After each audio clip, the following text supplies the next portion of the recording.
Hi, everybody. Welcome to the Chat Box Vale. We are the mental health podcast here in our community, coming to you from High Five Access Media. We have a very special guest today, Ruth Razzo. I love your name, by the way, from Amazing Brains. So I'm reading your thing, and this is where you create long-lasting changes in emotions and behavior through rewiring of the brain. The closest thing I recognize that is maybe EMDR for trauma. They do something weird with your brain and your hands and the sounds. And while you're enjoying the reliving of the trauma, it somehow decompartmentalizes it and puts it in a storage cabinet somewhere back in the back. Yeah. How's that scientific explanation? I love scientific explanations. It's amazing. So similar but different. Well, that's what I thought, and that's why I was very intrigued by the Amazing Brain. I see you guys on social media all the time, and I know that you're here for our community, and you're really helping people with their mental health wellness journey. So with that said, we were so curious to know what happens over at the Amazing Brain, and you just seem like a different avenue for people to go through to maybe possibly this could be perfect for somebody out there. Absolutely. This is not a very well-known modality, especially here in the Valley.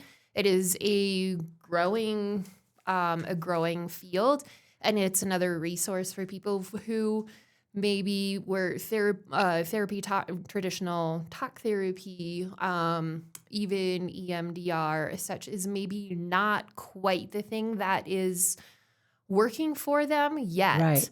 One of the really cool things about neuromodulation, which is what Amazing Brains does, is that it helps to rewire the brain in a way that if they do need that therapy, we love working alongside therapists. Yeah.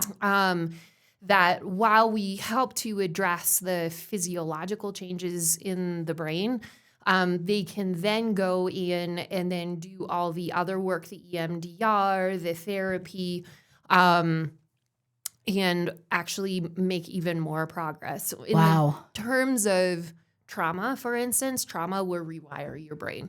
And so for some individuals, that rewiring then sets up almost like a roadblock in the brain.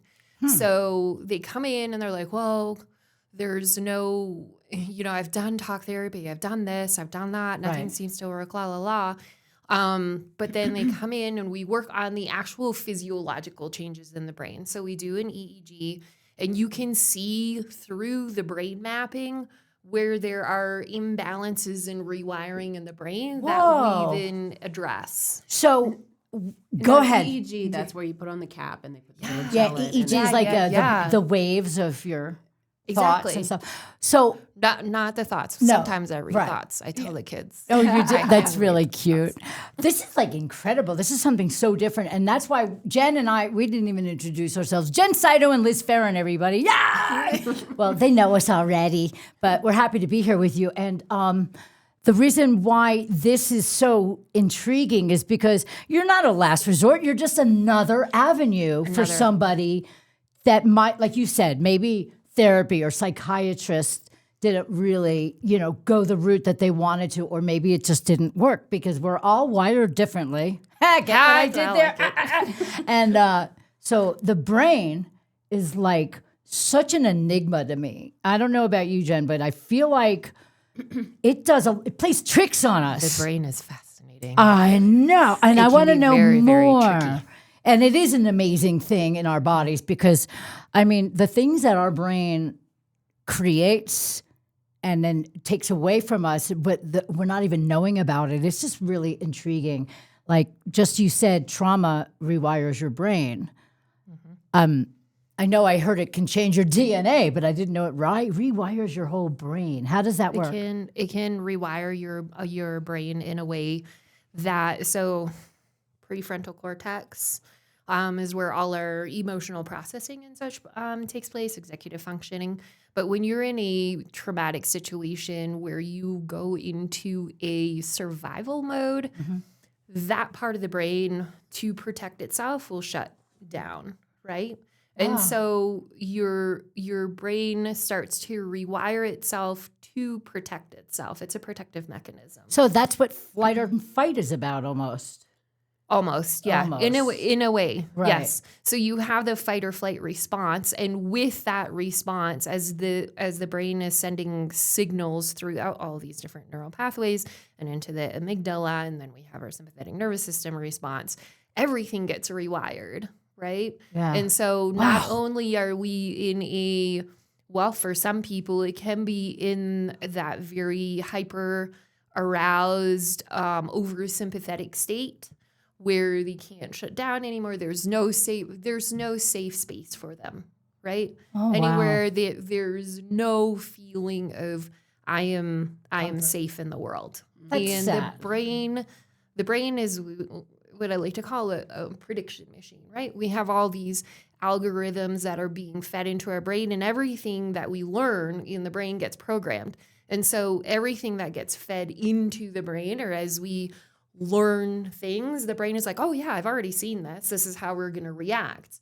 Well, if we learn to react in a certain way and there is a fear response, every time we see that, it's going to come back, and that gets wired and hardwired into the brain, right? And so now we get somebody who, for every sort of little stimulus, is all of a sudden like, this is dangerous, like this is not okay, and we need to be really careful because when this happened, this is what happened. And so that prediction machine is spinning that out, and it's a protective mechanism, right? A trigger, basically. A trigger.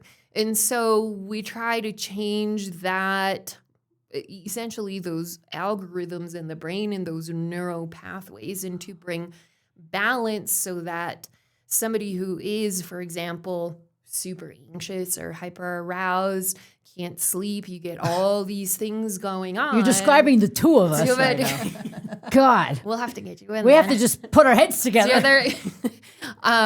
To rewire that and teach the brain to put the brakes on, right? Okay. That's somebody where you're like, oh, you're all gas, right? It's all like the foot's on the gas pedal all the time. Where's your Right. braking system? There's no braking system.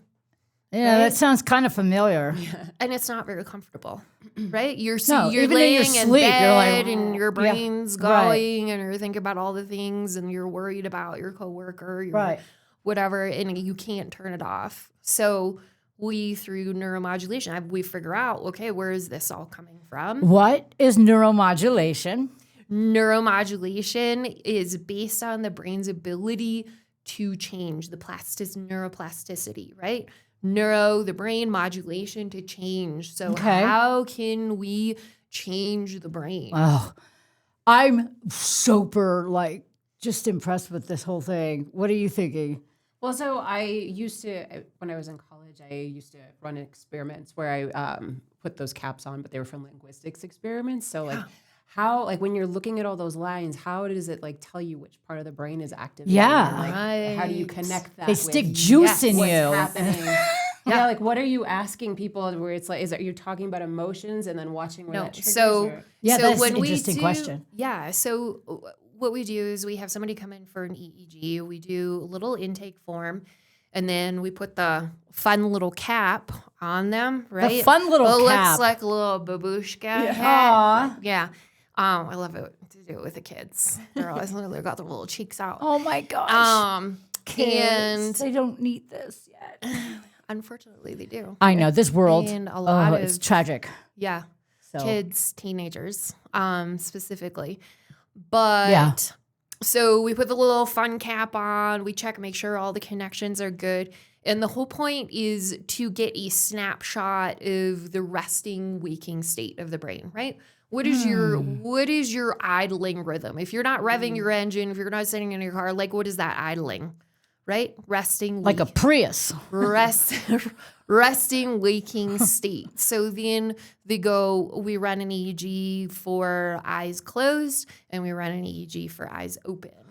I want to see my EEG real bad. I bet you would be like, welcome. Please go away now. No. I love active brain. We haven't seen this. It's like the ever game before. operation. The fun part is meeting people and trying to guess what their EEG looks like. Really? So if you were to think guess yours is Jen's EEG fast. compared to mine, what do you pick up from us already? Yours is like on go. Shocker. Yours, Jen, you're a little bit more chilled out.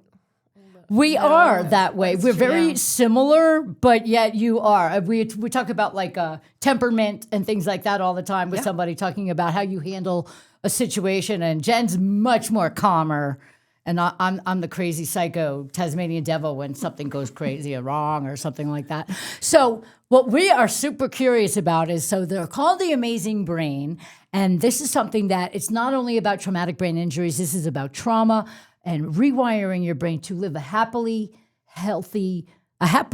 ever after life. Now, a happy, healthy existence where you're not brought down by the existence of whatever your trauma has been. Right. So we want to bring balance back balance. into your brain. My brain's Right? teetering. A lot of what people feel, doesn't matter whether it is trauma, whether it's anxiety, whether it's head injury, whether it is somebody who's just stressed out mom. It's an imbalance of the brain waves. Okay.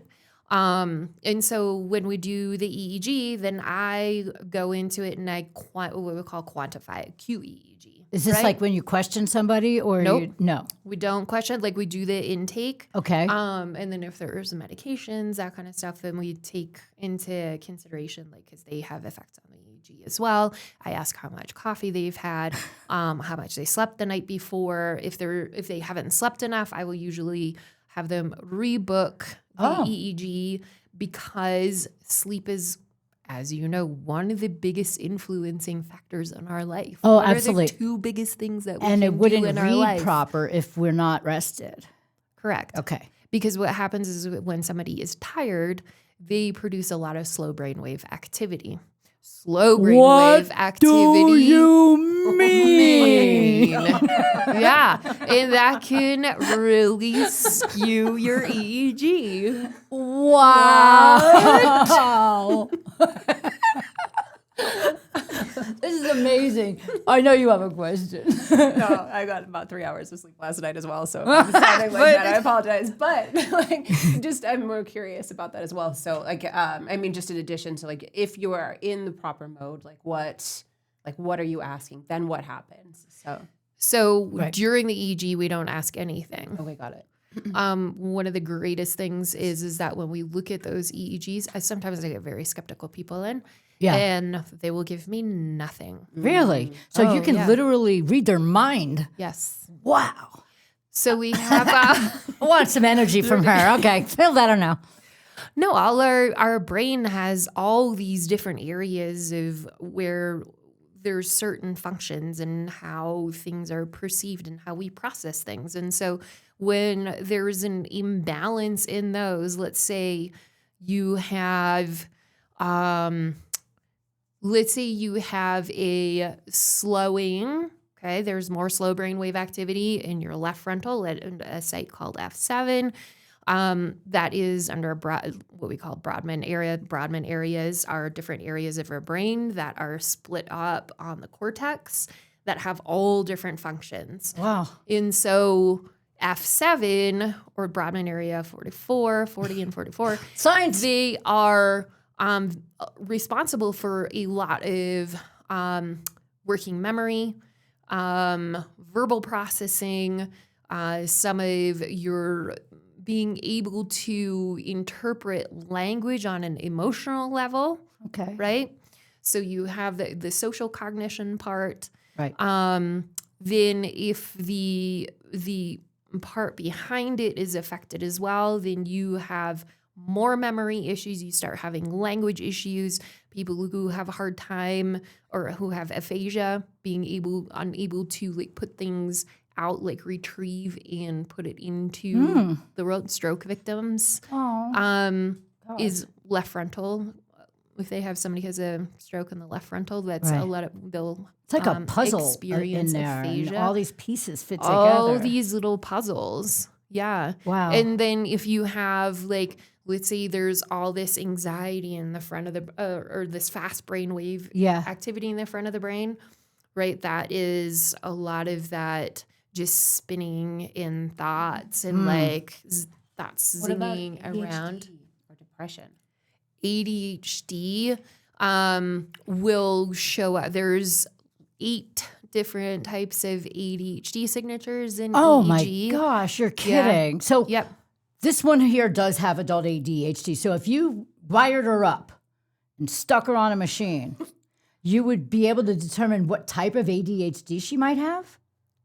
Yes. Whoa! The only, just a caveat, I can't diagnose anything. Yeah. But yes, there are certain signatures that would correlate like which type of ADHD there is.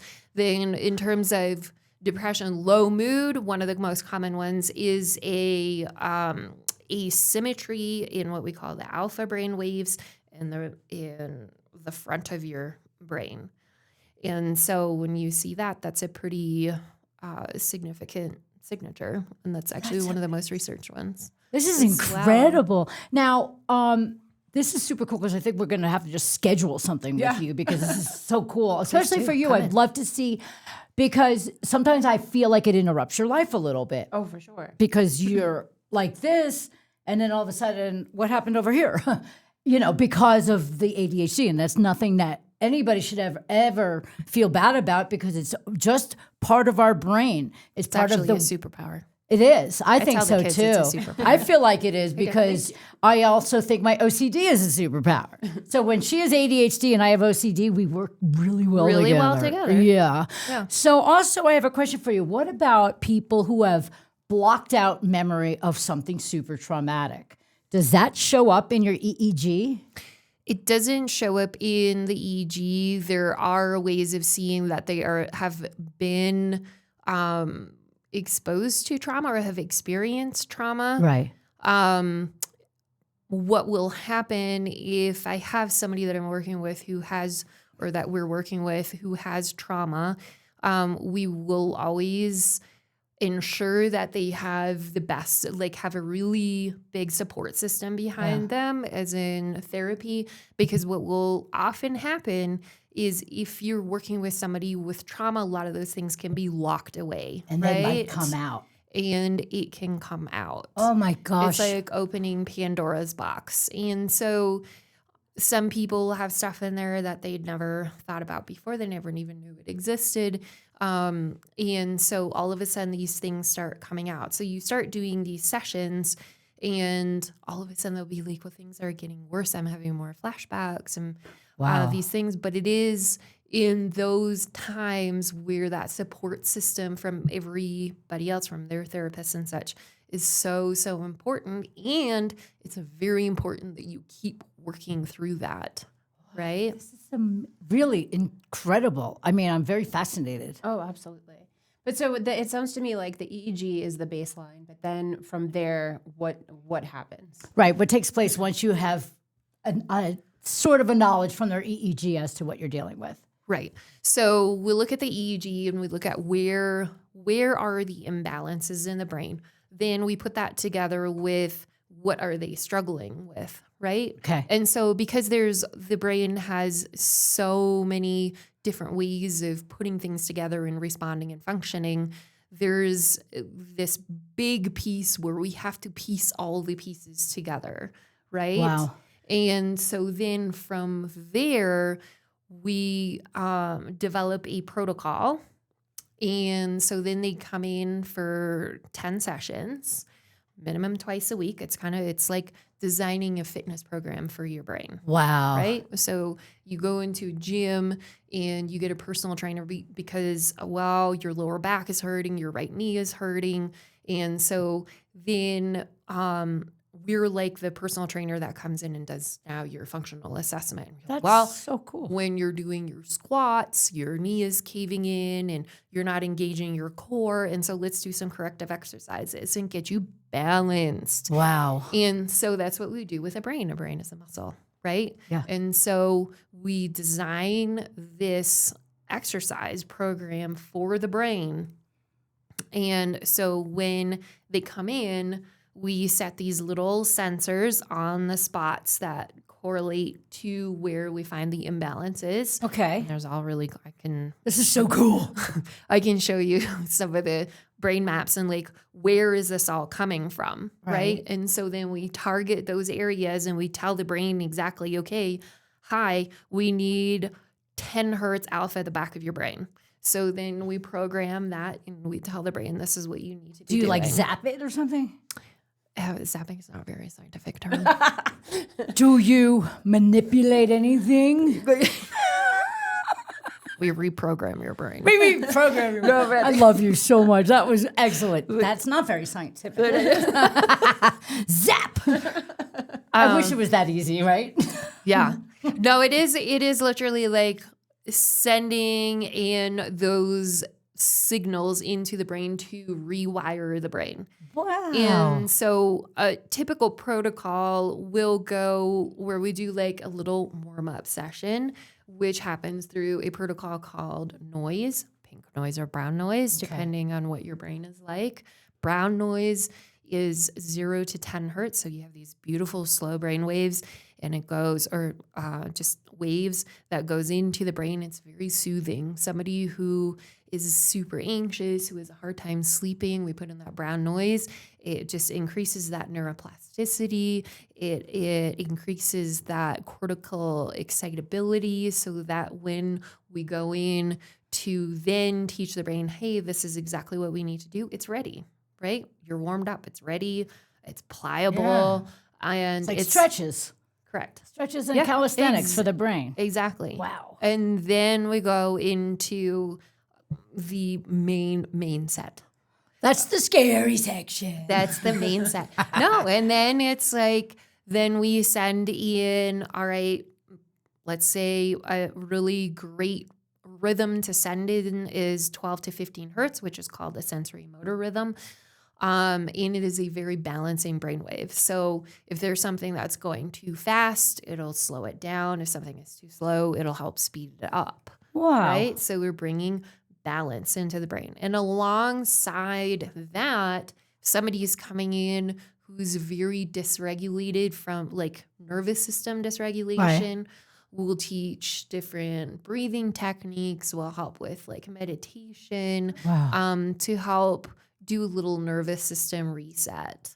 Or we'll teach somebody who's having a hard time with sleeping. We'll go over, let's go over your sleep hygiene and go through all these different steps to help people change their little parts in their life to help in the brain training progress. It's a whole person, whole team approach as well, because it's not just, yes, you can come in, you can sit and have your brain zapped and then go home and go about your day. Right. But what are all the things that we can do on our own, right? That we can encourage? We can improve our nutrition. We can improve our exercise. And our self-care. I mean, a lot of people do struggle with, I know myself, I'm always more concerned with everybody else, and then I'm like, well, I was so worried about so-and-so, I forgot to wash my hair today. You know what I mean? It's like, hello. But so I know that a lot of people put themselves last. Mm-hmm. And that's just kind of like a nature for people, a nurturing type of person. That's just the way it happens. And I know that the brain has so many, like you said, the compartments and things like that. I have an interesting question for you. This is going to be something that's going to throw everyone off. The brain tricks people's minds into thinking they can hear something ringing in their ears called tinnitus. Mm-hmm. Do you ever work with something like that? Yes. It's a trick. I might have a meltdown right here. No, don't have a meltdown. It's a tricky, it's a tricky one. There are all different kinds of tinnitus. Yeah. Stress related is what I think is going on in my dome anyway. So the good news with stress related tinnitus is that if you came in and we worked on, because I believe that you have a very fast brain, would be to work on calming your nervous system and calming your brain down. Oh my God, I'm setting it up. You have no idea. I mean, 10 years ago, I thought I heard a noise behind my shower curtain. I'm like, there's a noise in my wall. And I realized it was in my head. Now it's been 10 years, but lately, because of the stress levels and everything else, I mean, it's loud as all get out at night. I have to listen to birds chirping.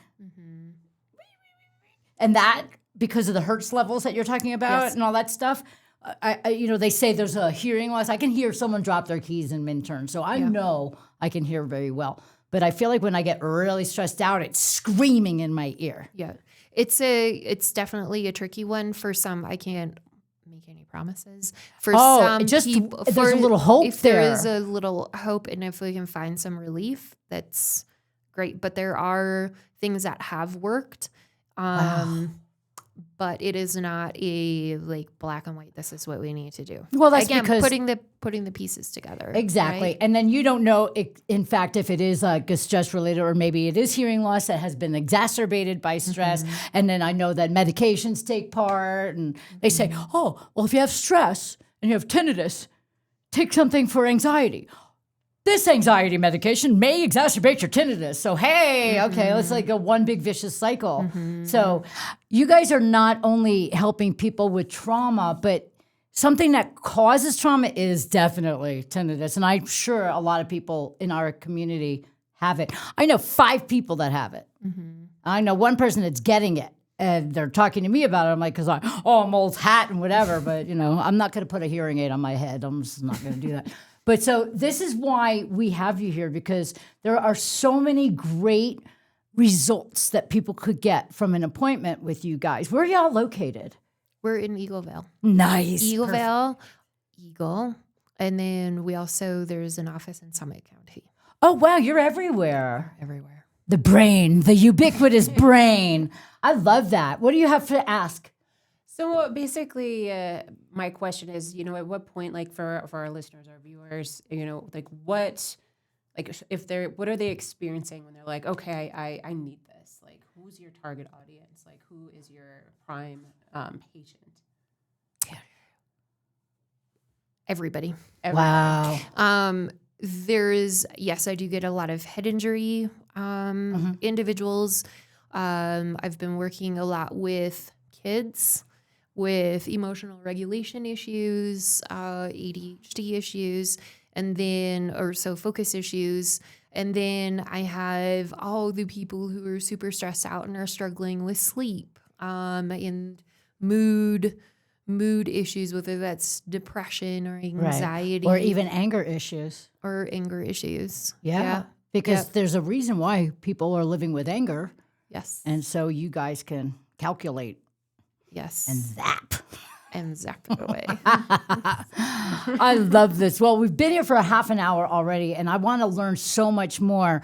But what can people do if they want to reach out to you guys? And this is something really important. Think about this. You can sit with the crap you have every day and just keep moving on, or get curious. Look for something that's perfect for you and something that might work. And I really think that what you guys do at Amazing Brains is something that is innovative. And you said it might not be very well known about. Well, I would love to spread the word about this, because a lot of people, they give up if they don't find a cure or an assisted cure for what they're going through. So that's why Jen and I are here, to open people's world up to all the different ways that we can help people here in our community. Wonderful.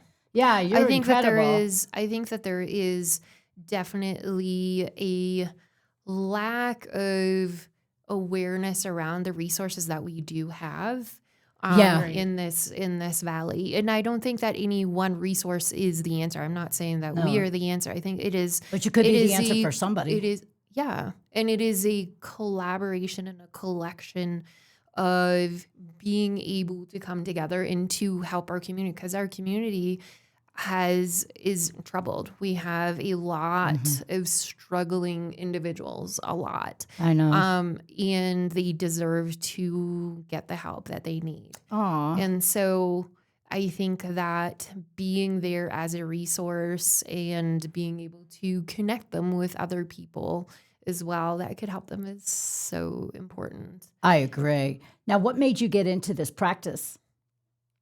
Uh-oh. I always do on the spot It questions. was, yeah, no. It was a little bit of a coincidence. It's a great story. So Matt, my husband, is an amazing massage therapist and body worker. Ooh. And Yeah, I bet he does body work. He does some really cool stuff too. That's a whole nother podcast. That's a whole other. You should have him in. It's really All right. fascinating. Can you demonstrate? Yeah. So his office was right across the hall from Amazing Brains in Avon when Micah Shancer owned it. Okay. And How long ago was that? Like, how long has this been a practice? Amazing Brains has been around for actually quite some time. Yeah. Micah Shancer had it for, I don't even know how many years he had it before. And then Nicole McGuffin. It's not new. This It's isn't new. not new. Like they've been around for It's a just while. people need to become aware. Yeah. Yeah. I've owned it now for almost 2 years. Oh, congratulations. But so Micah and Matt met and really hit it off. Okay. Micah is like our people. And he got talking to Micah, and Matt came home and I was like, you need to meet Micah. He does the coolest stuff. And I was like, oh, amazing. And so I went over and did a brain map. I have a history of brain injuries, pretty severe ones, and have been struggling with certain things that I've done so many things. Wow. And so I got to experience Amazing Brains and was super fascinated by it. That's amazing. They helped you. Yes. Wow. Yeah. Yay. Yeah. And so Micah allowed me to, or encouraged me to become involved. And COVID had hit, and the spa where I was, I've been managing my sister's spa for years, was closed up. And so I started hanging out at Amazing Brains and learning, and now I own the thing. Wow. Talk about your passion coming to Yeah. full force right in front of your eyes. Yeah. That's wonderful. And now you get to do what you love to do. You get to help people in our community. And You're living proof that it works. right, that's exactly what I was trying to form, but I couldn't get it out quick enough. But you're right. You own the place, but you are living proof that this sort of practice, I guess, works. What'd you do to hurt your head? Horses. Horses. I was like, she was either in sports. She's very clumsy. I didn't come up with Clumsy horses. too. Horses. No, many okay. years, many Wow. years in horses and race horses. Really? Uh-huh. Yikes. Yeah, before helmets. Yeah. Oh, whoa. Okay. Now we get it. But I'll tell you what, you would never know anything. Whatever has worked with you and for you is miraculous, because nobody would ever know you had anything, no issue in Yeah, I'm your very- prior life. Very, very, very fortunate. I'm so glad. And I have a very important question for you, because I've Yes. been picking it up the whole time we've been sitting here. Where are you from? Germany. I knew Well, you had this cool born- accent. But, well, I was born in Germany, but I grew up in Canada. Okay, so there's a mixture or something, Yes. but you do have a very unique accent, and I was picking up these different dialects, and I couldn't figure out what it was. So, I love that. That's really cool. So before we wrap up, I want you to tell everybody how they can reach you and how they can set up an appointment or like a consultation. Yeah. So hop onto our website, amazingbrains.com, and there is a handy little button that says book a consult. Whoa, it's So- easy for all of us. You can hop on there. If you're already ready to book a brain map, you can also circumnavigate the consult and then just book a brain map. But I always encourage to have a little consult call just to get a little bit more information, and then come in for the brain map. And even if you are on the fence about it, coming, get your brain mapped, get the EEG, and the very least you walk away with is more information about your brain and Who couldn't use how you could even do some stuff on your own. I don't think we ever have not enough information, right? And maybe it'll provide some answers to what's happening, because for a lot of people, it's in their head, but it's not in their head. Right. It's in their head, but it's not. It's there, but it's there. not. I have so many people who come in and when we go through the review and the results will break into tears because it is a validation for them that they're not just imagining it. Absolutely. There are physiological things in their brain, like it is in front, there is data to back it up that this is what's happening in your brain and why you feel. I agree with that. So like I've heard too, like trauma and like ADHD, like they kind of have similar effects, right? Like your frontal cortex slows down, or you experience different things. So through the EEG, you said you can see ADHD, but you can't see the trauma. So like, is sometimes trauma causing ADHD, or is it viewed in different there's is it not seeing trauma is not the right way of putting it. You can there's different signatures and markers that you look for that could indicate trauma. So for example, if there is a high theta content, that is a disassociation mechanism. Why is a person disassociating, right? And then if you put that together with an alpha, what we call an alpha marker, that is usually a pretty great indicator of that they've experienced trauma. Interesting. That is so cool. I love that. You would lose your mind if you mapped my brain. I mean, what if I literally have had multiple traumatic experiences. Nobody would ever know it because I'm always such a goofball, but I have. Yep.